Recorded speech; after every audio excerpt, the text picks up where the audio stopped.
युवराज Dongre news, सत्य, स्पष्ट, निर्भीड. मातंग समाजातील विष्णू कसबे हा एक लवजी सेना संघटक वापरतो आणि हे संघटक आरएसएसच्या निगडीमध्ये काम केलं जातं. हे संघटक जातीवाद करून राहिलेला आहे आणि संघटक कोणाचा आहे? आरएसएसचा आहे. आणि मातंग समाज हे जे लवजी सेना त्यांनी बनवलेली संघटना आहे, हे संघटना ते आरएसएसच्या निगडीतून चालली जाते. मित्रांनो, हा व्हिडिओ सविस्तर बघा. खरंच एससी कॅटेगरी मध्ये वर्गीकरण होणार का? आणि वर्गीकरण झालं तर कधी होणार आणि फायदा कोणाला होणार? बौद्धांना होणार का माता समाजातील बांधवांना होणार? काय आहे या घडामोडीचं कारण? काय आहे या भांडण लावण्याचं कारण? हा व्हिडिओच्या माध्यमातून तुम्ही जाणून घेऊया. तर मित्रांनो, सविस्तर बघा हा व्हिडिओ. तुम्हाला माहितच आहे, महाराष्ट्रामध्ये भांडण चालू झालेली आहे, झगडे चालू झालेले आहे. अदर नाही, फक्त एससी मध्ये ज्या 59 जाती आहे, त्या 59 जातीला आरक्षण बाबासाहेब आंबेडकरांनी दिलं होतं. आणि ते आरक्षण हे वर्गीकरणाच्या माध्यमातून अबोकडं करा असे काही जातीवादी भडवे लोक म्हणून राहिलेले आहेत. पण माझं एकच म्हणणं आहे, ज्या बाबासाहेब आंबेडकरांनी आपल्याला आरक्षण दिलं, त्या आरक्षण आपण मुकाट्याने खाल्लं पाहिजे, आपल्याला मात आला पाहिजे नाही. पण माझं एकच म्हणणं आहे, बाबासाहेबांना दिलेलं जे आरक्षण आहे ते खाऊन माजू नका.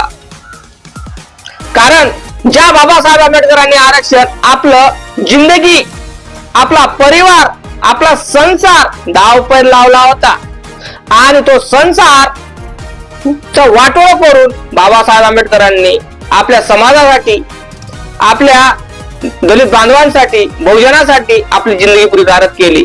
हे न विसरता आपण झगडे करून राहिलो आणि आरएसएसच्या मनानं ऐकून आपण जातीवाद करण्याचा प्रयत्न करत आहे. तुम्हाला माहितच आहे, देवेंद्र फडणवीस सरकार हे जातीवाद करत होतं, आताही करत आहे आणि करतच राहणार. पहिले हिंदू आणि मुसलमानचे झगडे लावले, मग काय मराठा बांधव ओबीसीचे झगडे लावले, आता एससी प्रवर्गातील वर्गीकरण करा असं त्यांचं म्हणणं आहे. पण याच्यामध्ये 58 जाती विरोधात आहे वर्गीकरणाच्या आणि एकच जात म्हणता वर्गीकरण करा. काय होणार? कसं होणार? कारण तुम्हालाही माहितच आहे, एससी प्रवर्गातील जे वर्गीकरण आहे हे कायद्याच्या विरोधात आहे. समजा बौद्धांना वर्गीकरणाच्या याच्यामध्ये त्यांना म्हटलं की आता आम्हाला किती मिळणार, आम्हाला किती % आरक्षण मिळणार, तर महाराष्ट्रामध्ये बौद्धांची संख्या जास्त आहे, तर मग काय त्यांना 8 ते 9% भेटणारच आहे. पण काही मातंग बांधवांना असं वाटते की आम्हाला 3 ते 4% सेपरेट मिळणार, असं त्यांच्या डोक्यामध्ये घाण प्रश्न निर्माण झालेले आहे. हे घाण प्रश्नाचं उत्तर मी तुम्हाला आपल्या व्हिडिओच्या माध्यमातून देतो. मी एकच सांगतो तुम्हाला, जे 59 जाती आहे, त्या 59 जातीमध्ये बाबासाहेब आंबेडकरांनी समान अधिकार दिलेला आहे आरक्षणाचा. आणि हा आरक्षण हे कुठल्याही कायद्यामध्ये तरतूद केल्याने आणि फेटाळल्याने, कायद्याचं उल्लंघन केल्याने हे आरक्षण आपल्याला मिळू शकत नाही. कारण हे कायद्याच्या विरोधात आहे. तुम्ही संविधान बदलण्याचा प्रयत्न करून राहिले, संविधानात तरतूद करण्याचा प्रयत्न करत असाल तर आम्ही बौद्ध समाज आणि 58 जाती हे आम्ही कदापिही खपवून घेणार नाही. म्हणून बौद्ध जातीमधील सगळे जे वर्ग हा बौद्ध जातीतला एक सेपरेट वर्ग आहे आणि बाकीचे जे 57 आहे त्यांनी पण ह्या आरक्षणाच्या वर्गीकरणाच्या अंमलबजावणीसाठी आणि विरोधात त्यांनी पराक्रम उभारलेला आहे, रस्ता उतरलेले आहे. तुम्हाला माहितच आहे किती दिवस झाले जातीवाद वाढून राहिलेला आहे, सोशल मीडिया ट्रोल चालू आहे. तिथले माता समाजातील काही लोक महिला शिव्या देत आहे आणि आपल्या आंबेडकर चळवळीचे काही नेते क्वेश्चन करत आहेत, उलटी तिकडून शिव्या देत आहे. म्हणजे समजू शकता मानसिकता कोणाची बिघडलेली आहे. माझं मत एकच आहे की मानसिकता बिघडवू देऊ नका. कारण तुम्ही तोड करा, कारण संविधान दिलेला अधिकार आहे, तुम्ही बोलू शकता, तुमचे मत मांडू शकता. पण गोष्ट असं आहे की तुम्ही तुमच्या आई बहिणीवर टीका करू नका, आई बहिणीवर येऊ देऊ नका. कारण कायद्याने चलाल तर फायद्यात राहाल, कायदा आधी घ्याल तर जेलात चढाल, हे माझं मत आहे. कारण जातीवाद करून काही मिळणार नाही, शांततेने सगळ्या गोष्टी घ्या. माझं म्हणणं देवेंद्र फडणवीस सरकारला एकच माझं म्हणणं आहे की तुम्ही 58 जातीचा ऐकता की एका जातीचा ऐकता हे मला ठाऊक नाही, पण माझं एकच मत आहे की देवेंद्र फडणवीस सरकार हे झगडे लावण्याचं कारस्थान चालू आहे.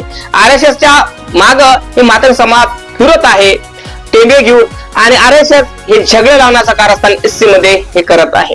कारण याच्यामध्ये RSS ची मोहीम जास्त ठरलेली आहे आणि मातंग समाज याच्यामध्ये मूर्ख झालेला आहे आणि मातंग समाज हा ऐकून राहिलेला आहे त्यांचा, म्हणून झगडे चालू आहे. मला हे समजत नाही की ते म्हणतात, किती वेळा म्हटलं त्यांनी की महाराणा आमचं आरक्षण खाल्लेलं आहे, महाराणा आमचं आरक्षण खाल्लेलं आहे.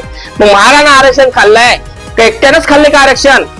बाकीचे 58 जाती आहे, 57 जाती त्यांना का टोमणे मारत नाही? का मारत नाही? कारण दादा इथं त्यांना जळून राहिलेलं आहे. मला हे समजत नाही, ज्या बाबासाहेब आंबेडकरांनी शिका संघटित संघर्ष हा नारा दिला होता, हा नारा फक्त अंमलात बौद्धांनी आणला, बाकीच्या लोकांनी का नाही आणला? कारण बौद्धांनी आपल्या बायकोचं लुगडं म्हणा, आपल्या बायकोचं ब्लाऊज फाटलं असत तरी तिला म्हटलं शिवून घे, आपल्या लेकरू शाळेत गेलं पाहिजे. तर पोटाच्या पाशी गुणगुणा होता, तो गुणगुणा बाजूला ठेवून हाती पेन दिला, पुस्तक दिला आणि शाळेच्या पायऱ्या चढायला लावल्या या बौद्धाने. आणि मग काय, आपल्या पोरीला शिकवायचं आहे तर बायकोला साडी ना आणता, ब्लाऊज नवीन ना आणता, घरामध्ये सणवार न करता पोरीला शिकवलं.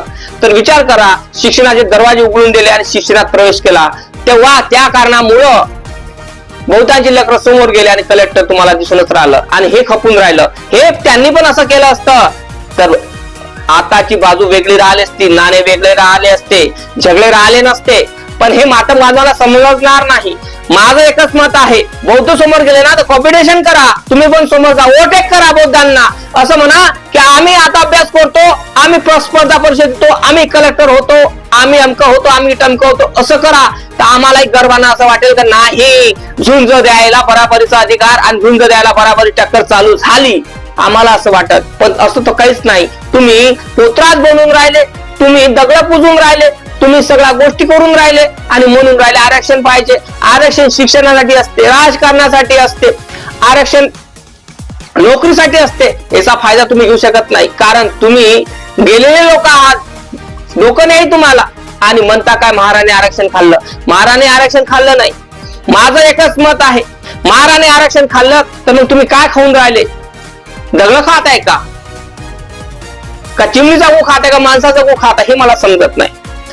आपण वैचारिक दृष्टिकोनाने शिक्षणाच्या मनाने वैचारिक दृष्टिकोनाने शिक्षण घेतलं असतं, तुम्ही डोक्यात भरलं असतं तर आताची बाजू वेगळी राहिली असती, तुम्ही कुठे राहिले असते. माझं हे मत आहे की माता समाजाचा व्यक्ती हा कलेक्टर असला पाहिजे, पोलीस ऑफिसर असला पाहिजे, राष्ट्रपती असला पाहिजे, प्रधानमंत्री असला पाहिजे. हे माझं मत आहे.